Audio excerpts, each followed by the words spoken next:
I'd like to talk about the USA. The USA, the United States of America, is one of the greatest countries in the world. It's situated on the North American continent and is washed by three oceans, the Pacific and Atlantic and the Arctic. The USA borders only on two countries, Canada and Mexico. This great country has a lot of mountains, rivers and lakes. The main mountains are the Appalachians and the Cordilleras. The longest rivers are the Mississippi and the Missouri. The climate of the country is right. In the southern part, it's subtropical, while the northern part has very cold weather in winter. America has 50 states and one federal district of Columbia, where the capital of the country is situated. The capital of the USA is Washington. It stands on the Potomac River in the eastern part of the country. The main cities are located on the Pacific and Atlantic coast. New York is the largest city of the country. Other large cities are San Francisco, Los Angeles, Detroit, Chicago, Phoenix, and Dallas. The USA is a country of highly developed industrial and agriculture. The main industrial centers are Chicago and Detroit, with their greatest automobile company, General Motors. There are many farms and various agricultural products. Grain, fruits, and vegetables are grown on numerous fields, especially in the South. The USA is a country with great holidays, customs, and traditions. It's one of the most beautiful and interesting countries in the world. The United States is a federal republic comprising 50 states, the District of Columbia, Washington, and 16 territories and numerous Indian reservations. The federal government derives its power from the Constitution of the United States, the oldest written constitution in the world in continuous use. Also, federal law supersedes state law in the event or express of limited conflict, known as the legal jargon and federal preemption. Each state is considered to be a separate sovereign, maintains its own constitution and the government, and retains considerable autonomy with the federation. State citizens enjoy the power to vote the federal representatives, federal senators, and the federal president. The United States has two major political parties, the Republicans and the Democrats, that dominate American politics at all levels. Due to the winter, take all the election systems, smaller third parties, and they are known to American are really competitive, and elections at the level, and Democrats and Republicans have won every single presidential election since 1848. The Republican and Democratic dominant leads of the heavily citizens and frequently corrupt system where necessary change is too often subject to deadlock and bipartisan point scoring. Americans value the rights to political expression strongly, and politicians and falsely debates in American society. In fact, there are many popular websites and cable channels devoted primarily to political opinion programming. I'd like to talk about the symbols of the USA. There are a great variety of symbols that represent the United States of America. Here we can mention the USA flag, known as the Stars and Stripes, the Great Seal of the USA, the bald eagle, America's national bird, the Washington Monument, the Lincoln Memorial, the Jefferson Memorial, the USA Capitol, the Statue of Liberty, and the Gateway Arch, the White House, Independence Hall, the Alamo, Mount Rushmore, Uncle Sam, which is a cartoon figure designed by Thomas Nast, and lots of others. Let's take a closer look at some of the most popular ones. USA flag.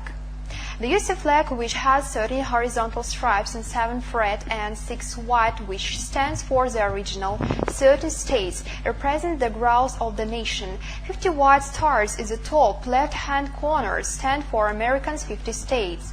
The flag is also called Old Glory. Great Seal. The Great Seal pictures American bald eagle holding the ribbon in its beak. There is a USA motto written on the ribbon which says, "Out of many one." The design for the Great Seal was adopted by the Congress on June 20 in 1782. The Bald Eagle. The bald eagle has also been the national symbol of the USA since 1782. It holds an olive branch with certain olives and certain leaves in the foot, which symbolize peace, and certain arrows in the other foot. The number of arrows stands for the original 13 colonies, and the arrows symbolize strength. Good day, students. My name is Victoria Vitalina, and I'm an English teacher of the subject of foreign language of the country of specialization. I'd like to talk about the capital of the USA is Washington. Washington, the capital of the United States of America, is situated on the Potomac River and the District of Columbia. The district is a piece of land 10 miles square, and it doesn't belong to any separate state, but to all the states. The district is named in honor of Columbus, the discoverer of America. The capital owes much to the first president of the USA, George Washington. It was George Washington who chose the place for the district and laid in 1790 the cornerstone of the capital, where the Congress sits. Washington is not the largest city in the USA. It has a population of 900,000 people. Washington is one of the industry towns. That industry is government. It doesn't produce anything except very much scrap paper. Every day, 25 railway cars leave Washington loaded with the scrap paper. Washington has many historical places. The largest and tallest among the buildings is the Capitol with its great House of Representatives and the Senate chamber. There are no skyscrapers in Washington because no other building must be taller than the Capitol. The White House is the president's residence. All American presidents except George Washington, the White House wasn't yet built in his time, have lived in the White House. It was built in 1799. It's a two-storied white building. Not far from the Capitol is the Washington Monument, which looks like a very big pencil. It rises 160 meters and it's hollow inside. A special lift brings visitors to the top in 70 seconds, from where they can enjoy a wonderful view of the whole city. The Jefferson Memorial was built in memory of the third president of the USA, Thomas Jefferson, who was also the author of the Declaration of Independence. The memorial is surrounded by the cherry trees. The Lincoln Memorial devoted to the memory of the 16th President of the USA, the author of the Emancipation Proclamation, which gave freedom to Negro slaves in America. On the other bank of the Potomac lies the Arlington National Cemetery, where President Kennedy was buried. American soldiers and officers who died in World Wars and World Wars the First and the Second are buried there too. There is one more well-known building in Washington, Pentagon. The residence of the USA Military Department is situated in the suburbs to the south of Potomac. I'd like to talk about the first president of the USA. The President of the United States of America, often shortened of POTUS, is the head of state and head of the government of the United States. The office of president was created in the United States Constitution in 1788. The first president, George Washington, took office in 1789. The president serves as the chief executive and is in charge of the executive branch of the United States government. The United States Constitution makes the president of the commander-in-chief of the armed forces. It also lists power given to the president, so these powers have been expanded through practice over time. George Washington was the first American president. He served as a commander colonist army during the American Revolution, leading the Patriot forces to victory over the British in 1787. He presided the Constitutional Convention, which determined the structure of the new government of the United States. In 1789, he was elected the president. The presidency of George Washington began on April 30 in 1789. Washington was re-elected anonymously in 1792 presidential election and chose to retire after 2 terms. He was succeeded by his vice president John Adams of the Federalist Party. Washington has established his preeminence among the new nation's founding fathers through his service as commander-in-chief of the Constitutional Army during the American Revolutionary War and as president of the 1787 Constitutional Convention. Once the Constitution was approved, it was widely expected that Washington would become the first president over the establishment of the new federal government, appointing all of the high-ranking officials in the executive and judicial branches, shaping numerous political practices, and establishing the site of the permanent capital of the United States. He supported Alexander Hamilton's economic policies, whereby the federal government assumed the debts of the state government and established the first bank of the United States, the United States Mint, and the United States Customs Service.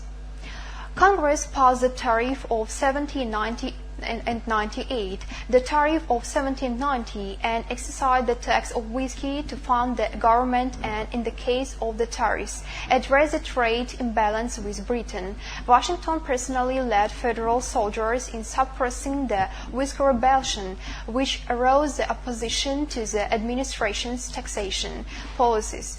He directed the Northwest Indian War, which saw the United States establish control over Native American tribes in the Northwest Territory. In foreign affairs, he assured domestic tranquility and maintained peace with the European powers despite the raging French Revolutionary Wars by issuing the 1793 Proclamation and Neutrality. He also secured two important bilateral treaties. In 1794, Jay Treaty with Great Britain and 1795 Treaty of San Lorenzo with Spain, both of which fostered trade and helped secure control of the American frontier. To protect American shipping from Barbary pirates and other threats, and established the United States Navy with the Naval Act of 1794. I'd like to talk about an education of England. Education in England. In England, the Department of Education and Science is responsible for all levels of education. Universities, however, are self-governing and depend on the government only for financial grants. Education is compulsory between the ages of 5 and 16.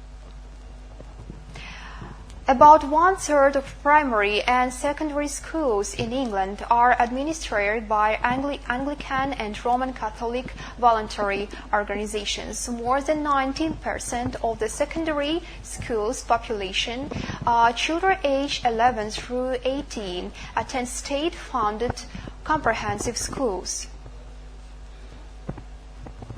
in which admission is not based on aptitude alone, and the remainder attend either grammar or secondary modern schools.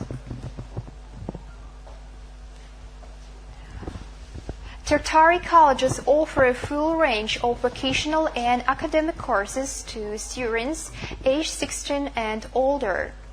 Independent schools provide both primary and secondary education, but charge tuition. In large cities, a number of independent schools are run by various ethnic and religious communities. So-called public schools, which actually are private, are often categorized as independent schools. Most public schools are residential and privately financed and provide education to children aged 11 through 19. Important public schools for boys include Eton, the oldest, established in 1440 and 1441. Harrow, Winchester, and Westminster. Famous public schools for girls include Cheltenham. There are also private, mostly residential preparatory schools which prepare students aged 7 through 13 for the common entrance examination required to enter senior secondary schools. At the completion of secondary education, students receive the General Certificate of Secondary Education. More than a third of England's young adults receive some form of post-secondary education through colleges, polytechnics, and universities. The universities of Oxford and Cambridge date from the 12th and 13th centuries, and both have university press that are among the oldest printing and publishing houses in the world. There are about 35 universities in England, some of which are referred to as red brick universities. These universities were founded in the late 19th or early 20th century in the industrial cities of Manchester, Liverpool, Leeds, Birmingham, Sheffield, and Bristol. and were constructed or red brick, as contrasted with the stone construction of building of Oxford and Cambridge. Continuing education programs through the Open University in Milton Keynes offers education throughout correspondence courses and the electronic medium. Thank you for attention. Goodbye.